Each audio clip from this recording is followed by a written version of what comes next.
welcome to Patriot TV, the home of sports, information, and entertainment. With me here is Wale. Good afternoon. Good afternoon, Miriam. Good to see you again. Same here. So let's quickly dive into the match played during the weekend. Sorry.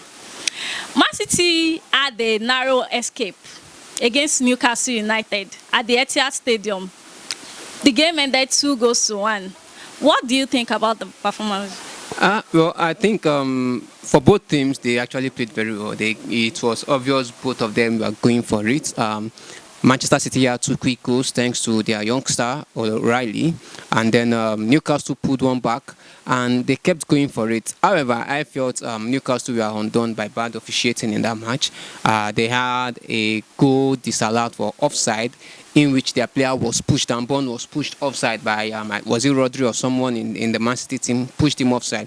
And the rule clearly, the FIFA law clearly says that in such situation, since the foul came before the offside, it should count as a foul. So Newcastle should have got a foul in that instant, but the referee gave them blew against them for an offside position. Then take that away.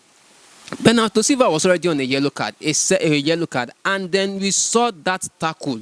He did not go for the ball. He went straight for the player, bodied into him, full bodied into him, and the referee did not do anything about it. Even the VAR did not call it into the attention to it.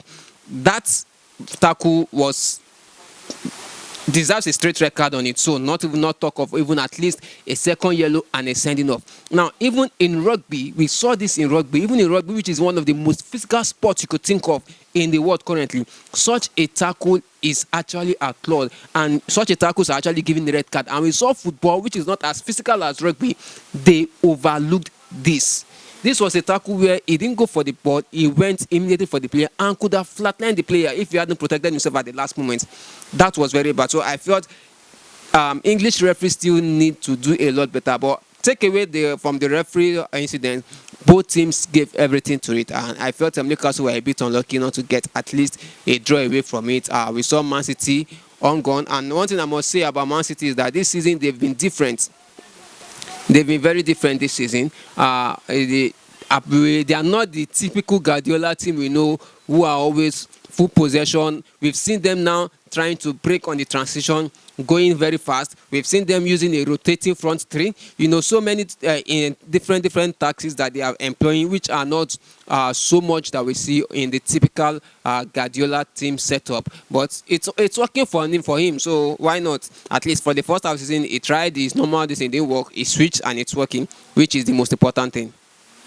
So as it is now, Manchester City are trailing Arsenal by 5 points, with 5 points. And let's not forget that Arsenal had played 28 games while they have a game at hand.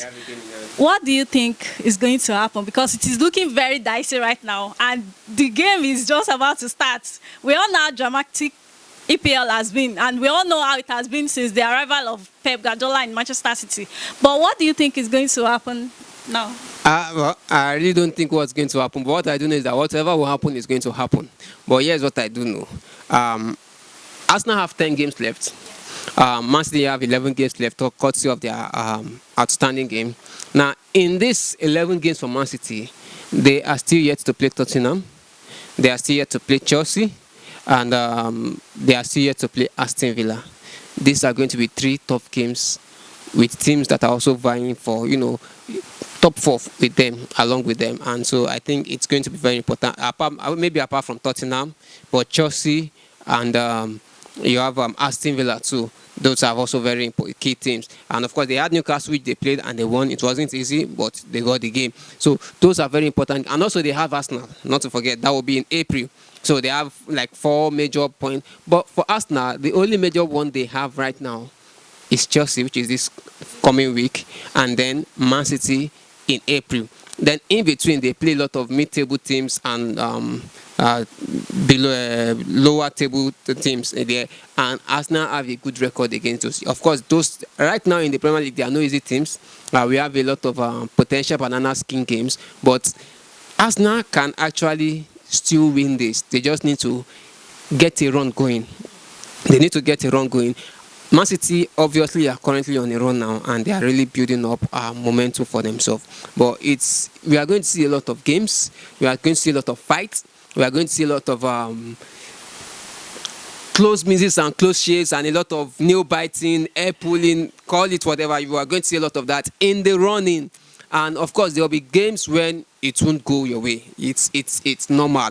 It's normal. But what every football fan can expect is you are going to see a fight to the very end. And if both teams keep winning, there's a very possibility that the game might actually be decided in the match between Arsenal, Man City. That might actually be the deciding game. But left for me, personally, I would love Arsenal to have secured the title so that by the time we go to Man City's home at Etihad, they give us an honor guard. That's actually what I want. I want them to give us an honor guard. So that's what I see. It's going to be tough. It's going to be interesting. But let's just see. The beautiful thing about it is that while other teams have their parts to play, still it is in the hands of these two teams. Whatever they do, it is in their hands. So let's see how it plays out. Yeah, so since you've decided to chip in Arsenal, let me now come to the game between Arsenal versus Tottenham Hotspurs. How was your reaction after the end of the game? I was happy. There's something about that game. I went into it with confidence that we haven't lost in the last 4 North London derbies. And also, yes, we've had a bit of setback against Brentford and especially against Wolves. But I felt the game against Tottenham was a perfect game for us to bounce back and show character. And the boys did exactly that from the very game. Even when we took the lead in the 34th minute or thereabout, and they got the equalizer almost straight away, they kept their head up and they kept doing and first half ended, came back in the second half. Straight away, they fired out from the blocks, and in the 47th minute, Victor Gyökeres got his goal, and from there, Arsenal never looked back. They took control of the game. Of course, they were, football is about how do you call it? Ups and downs like that. So, of course, Tottenham had their own times of pressure, but Arsenal kept control of it most of the times.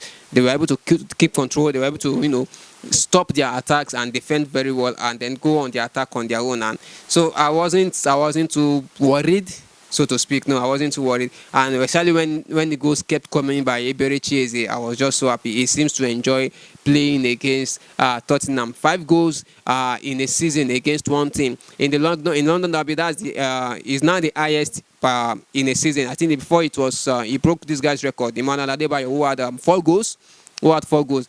In one season against Tottenham in the North London derby. Now he has 5. Adebayo had 3 goals. He now has 5, and then so that's the most scored in the North London derby in a season over 2 legs. And so that shows how well it was for him. He enjoyed playing against Tottenham.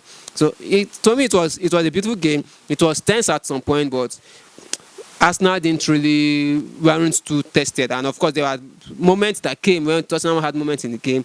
The defense stood up to it, and when the defense were not up to it, David Raya also was there on hand. Especially that goal line save that he clawed the ball out. It was very wonderful to have that kind of a match, and yes, that brings back belief and instills a can-do spirit for the team. And now they know that we just have to keep going like this. So that's that for me. But what do you think Tottenham didn't do right in the game? There is this belief that when a particular team change their managers, that things always turn out well for them. And with the sack of Thomas Frank, I was actually expecting them to give Arsenal a tough game, which I didn't see at all in the game. What do you think Igor got wrong in the game? Okay, usually teams usually have a new manager bounce, mostly because the team they are playing next do not know much about the manager. They don't know how he's going to set up, how he's going to play, and all of that. Yes, usually the same set of players, but because there's a new manager, there's a new training regime, there's a new formation of play, new style of play, new movements, new everything, and also there's also that fight to want to impress the manager so that you can seize a shirt. Maybe you're not a regular starter, now you have an opportunity to give your very best to become a starter in this new manager's team. So there's always that. But in this case, rather than get a new manager bounce, Arsenal actually bounced them and their new manager together. So we saw that. But for me, I think what happened was that for Tottenham, they are still getting used to the whole. They've had a really terrible season. Not just from this season, actually from last season. They've had a terrible season from last season, and it still seems to be ongoing. The whole team, the form, everything, they aren't really getting the answers. They aren't really getting the answer, and I can't say whether it's due to football reasons alone or also extra football reasons outside of the pitch, or maybe a combination of all of those factors. But somehow they are not finding the answers that they got. And now, speaking of the match itself, Igor Tudor started with three men at the back. He played with 3 men at the back. We're using 2 wing backs. I think he played a 3-5-2 or thereabouts instead of a 3-4-3. He played a 3-5-2. So he used 2 wing backs and 3 midfielders and then 2 strikers. But somehow it still didn't click. It still didn't click. They played well for most of it, to be fair. They played well. They had a lot of interchanging, especially with Xavi Simons, and doing a lot of running behind the strikers and all of that. So it was working. But for most of it, I think that formation actually favored what's his name, Randall Colomwani himself, because he had a good game. To be fair to him, he had a good game, and he was always up and down the line. You see him on the left, you see him on the right, you see him in the center. When the ball comes, he's always there as a point man to receive the ball. But Xavi Simons didn't play off of him very well. So I think that's a chemistry that needs to be worked on. And also, but I think it's when they now brought in Dominic Solanke, and they also brought in Richarlison to play as 2 strikers. I think that was where the chemistry kind of went off. How would I put it? It worked well for a few minutes, but it was also in that few minutes it fell apart, because it was in that moment that Arsenal actually tore them apart. There was not that cohesiveness was no longer there. Now Simons had dropped into the midfield. There was no more Bissouma. You had Bissouma, you had Paulinho, and one other person they had in midfield. But they had sacrificed one of those persons for a striker and all of that. So it wasn't gelling anymore. They weren't. So it was that moment that Arsenal took advantage of and really tore that formation apart. But I'm sure he's still going to keep working at that. He's still going to get right. I just want to hope he's not so. From what I saw, I don't really think he's that so rigid. He's willing to change, but not really within the formation, but within the out of possession status and also moving into possession, all of that. So we saw different changes. So I know he's going to change things about. So it's still the first game. It's too early to judge him. Let's see what happens in subsequent games. Well, I think I'm going to disagree with you with Xavi Simone, because I know he performed so well. He had his run. Well, maybe Colomwani didn't really put in much effort. Why? Because it was just there. He wasn't coming back to come and defend or anything. It was just staying up front there. And let's not forget that Colomwani actually got his first goal of the season against Arsenal. Well, that was a shot he was lucky to. That was a boy who was lucky to score. But then moving on. No, actually, I'm not a fan of Colomwani. Since the World Cup, I really do not like him. I still don't. And I felt he had a good game because he gave them an outlet. They knew they could always, under pressure, they could kick it long, and someone would be there to receive it. And even when it does not win the ball, it would trouble the defenders, the centre back, so much so that they would have an opportunity to fight for the second ball, irrespective of who won the first ball himself. So he did that very, very well. Whether the ball went to the left, it went to the right, it was a constant turn in between Gabriel and Saliba. So yes, but every other contribution, maybe coming back to yes, of course it wasn't. I'm not saying Xavi Simons didn't play, but I'm saying I saw he didn't. He played more as at first he started as a supporting striker, not a 10. So that there was not that movement, that connection between him playing off of each other. But when he actually dropped a little deeper into the midfield and playing as an attacking midfielder, he played much, much better, which was in the second half too, like I said. But of course, like I said, again, it was all about chemistry. So with all of those changes, there were people, they were still trying to find themselves. So there were holes in their movement and everything. And those were the things that Arsenal took advantage of to really put them apart. But yes, they all, given the circumstances, I think they played well, to be fair to them, but somehow something just isn't clicking for them. That's the point I'm making. Yeah, well, they had a good performance. In fact, for him to sub Gallagher for Sri Lanka. I knew was so desperate to win the game, but it was quite unfortunate for them. Now I'm using if Manchester City should win their game at hand, it's going to remain 2 points, just 2 points between them.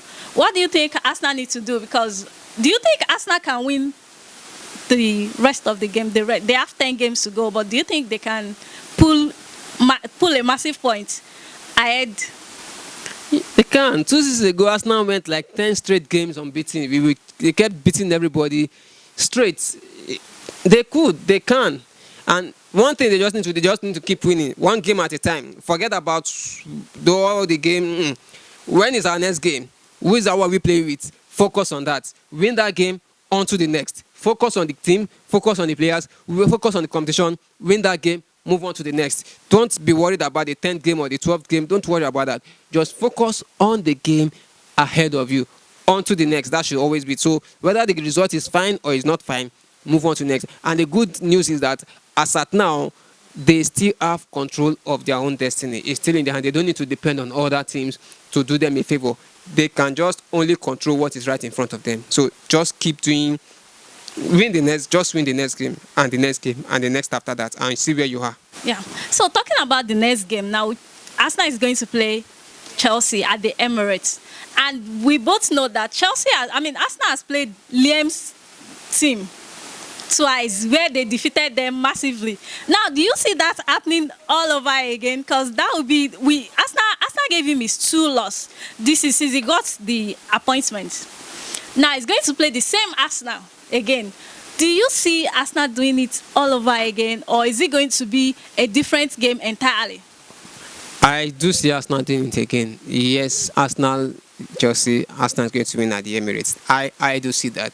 Of course, it's going to be an interesting game because I'm actually interested in seeing what tactics Rosinho is going to employ. Now, let's not forget, when Arsenal played Chelsea under Rosinho, the 2 games were actually in a cup match, which required a different set of tactics. The first leg at their home, they came out to play trying to secure goal advantages. Of course, Arsenal won by 3-2. Arsenal won 3-2. And then they came into the second game. It was a cup game. They needed to decide, should they go all out to see if they can equal it, or should they hold on, keep it tight at the back, and then see if they can nick a goal on the transition. They went for the defensive approach. It almost worked because Arsenal didn't score until the very last minute, when they came out, pushed all out to get the goal and all of that. So it almost worked. So those are cup game tactics that we've seen. But this is the league. Now, it has a different objective. It is about getting points, as much points as you can. And now Chelsea need points to ensure their top 4 qualification Champions League spots. Arsenal need points to ensure that they get that lead so that they keep in the lead for the title in the Premier League. So it's a game for points now. You are not thinking about the next game. You are not thinking about to qualify for the next league. You need to give in these points to ensure your standing. You are not worried about doing someone a favor now. You are more worried about doing yourself a favor because right now everybody has something to win or something to lose. So it's about. So I'm interested in seeing what tactics he's going to employ in this game. How he's going to play. Will he be more defensive? Will he be all out? Will he play expansive? I think he likes to play expansive, but he's a bit conservative, but he likes expansive, but he's still careful at the back the way he plays. And I think it's quite interesting. It kind of suits the Chelsea teams more, although they are not as eye-catching as they were under Maresca, but still they are not that bad. They are doing quite well under him too, and they've had a good result under him. So I'm interested in seeing that game. But for me, I think Arsenal should be able to nick it. Arsenal should be able to win that game. Well, I can tell you that it's going to be a clash of the Titans. Now, moving on to Chelsea. They've had good results under him until lately when they started dropping points. Now, what do you think is really happening to them? Because right now, they're on 45 points. Yes. And Liverpool as well. So the fight for the top 4 is getting really, really tight. And like you said, they need to win the game. But what do you think happened to them against Burnley? How do I say this? I think they switched off. That's all I can say. They switched off towards the end. They switched off when it matters most. And here's the thing: in the Premier League, forget the position where the team is, whether they have been losing games and everything. You switch off, they are going to punish you. Arsenal Wolves were in the bottom. Arsenal were 2 goals ahead. 2 moments of lapses in concentration. Wolves got 2 goals. That is the Premier League for you. That is the quality of the opposition. Now, against Burnley, Chelsea could only have themselves to blame. They scored an early goal and they had multiple chances to have taken the game beyond beyond Burnley rather. They had a lot of chance to have taken the game beyond Burnley. I'm talking about in the first half, they could have gone as well as 4 goals up ahead in the first half alone with the amount of chances that they had. Some were one-on-one, some were clear-cut chances. They just couldn't put them away. In this league, if you are not, if you can't score, you're not going to win. It's as simple as that. If you can't score, you're not going to win. And so, but Burnley kept believing, they kept fighting, even though they had few chances in between, and they kept going until the 93rd minute where they got a goal. And look at that goal, from a corner kick. Fleming was unmarked. I mean, this guy ran in totally unmarked. No one followed him into space and nodded the ball into the net. You don't switch off like that against a Premier League team. You don't. You are going to get punished. And that is exactly what happened. And the timing didn't help. In the 93rd minute, the game was almost over. So, of course, another thing that's been about Chelsea this season is also their discipline. They have so many red cards. It's just been too much. Fofana also got a red card in that game.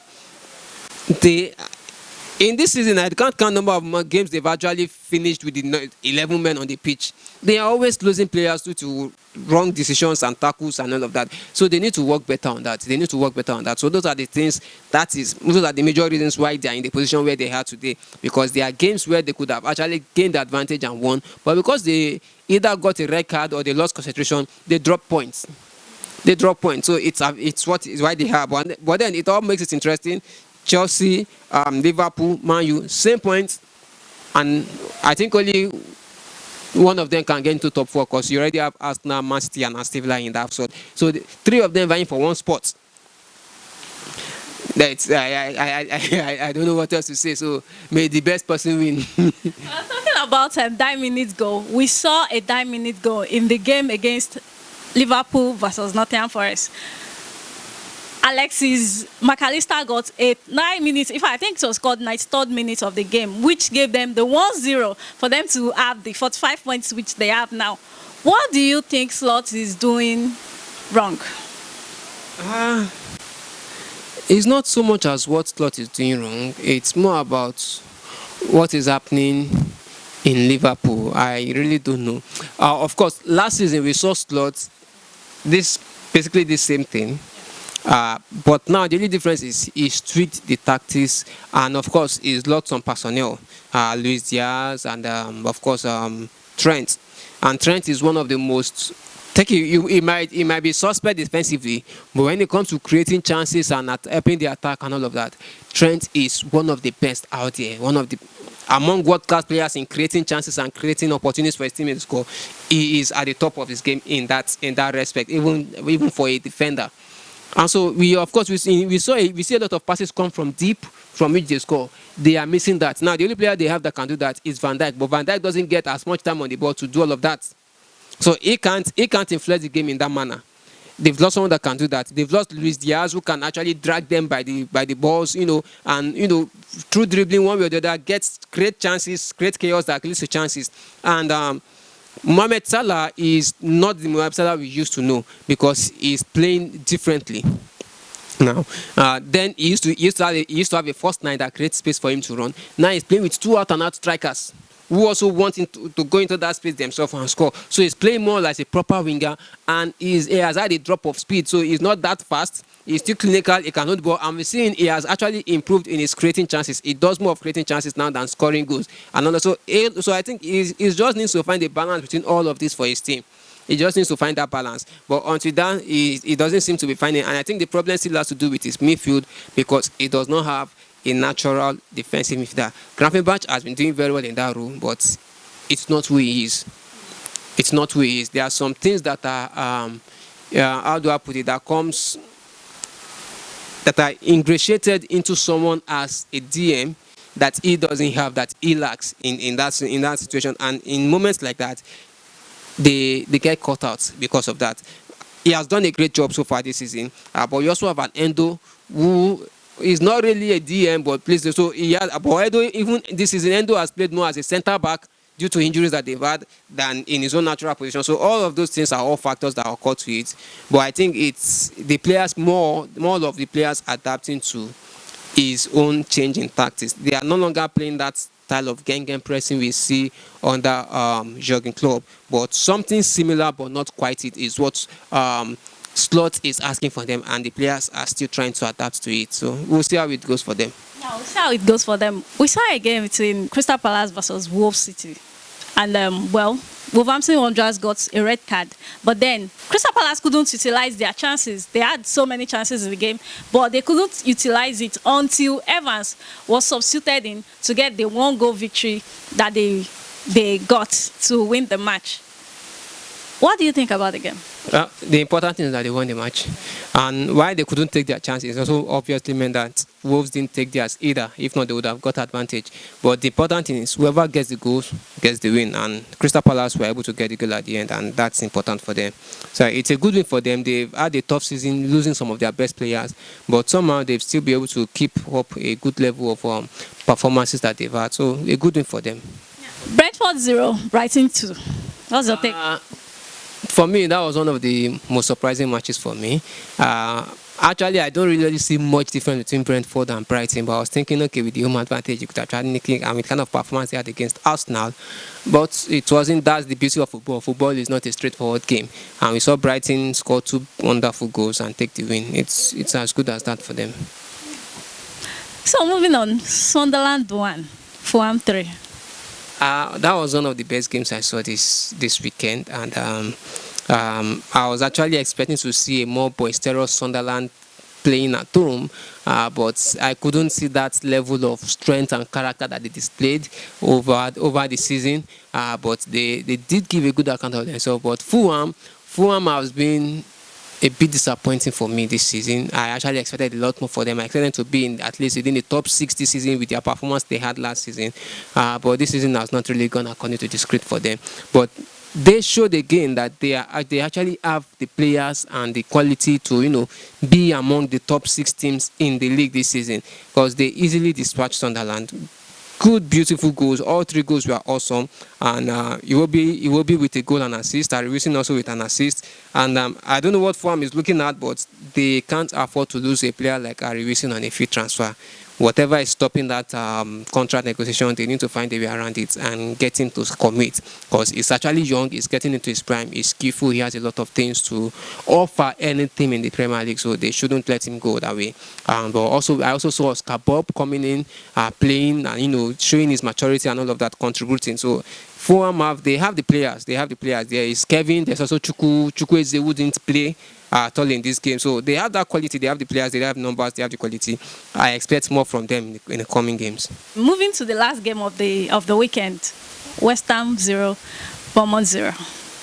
Well, I'm not surprised they played a goalless draw. They are both teams who needed to avoid defeat, and I think that's what they did in the end. They both avoided the defeat, so I think both of them will be happy with the 1 point. You think so? I think so. Well, let's go to the bottom side of the table. Now we have Tottenham sitting on 17th position. We have Leeds, we have Burnley, we have Wolves. Who do you think do you see Tottenham relegating this season? No, they won't. They will survive. They will survive. I don't see them relegating because West Ham and Burnley have lost too many games, so I don't really see them relegating. Of course, there's Nottingham Forest there, and Nottingham Forest then Tottenham, so it's quite dicey, but I don't see them. Yes, they had this kind of similar run last season. They survived, so hopefully they can also survive the second time. But realistically, I don't see them. If they can play the same way they played against us now, or even a little better than that, they stand a good chance of avoiding the drop and staying on in the Premier League. So yes, I do think they will survive. So realistically now we can say Wolves and then Burnley are out. Or do you think Burnley still have, they have 19 points though, but do you see them? They have 19 points, but what are they going? Do you know them have point between? Okay, they have 19 points. Nottingham Forest has about 25 points, thereabouts. 27 points, and Tottenham also has 29 points. There's 2 points difference between both of them. So that's a lot of points to make up. That's a lot of points to make up for. So it's possible mathematically. Yeah. Yes, we have 10 games, so it's possible. If they keep winning, if they get a run of games together, it's possible. But hey, we are just talking about what we are seeing so far, what we've seen so far, based on what we've seen so far. So I don't see them making it out. West Ham and Burnley, I'm sorry, I think they are going to drop. All right, that is all we have for you for today. Thank you so much, Wale, for doing this with me. Thank you, Miriam.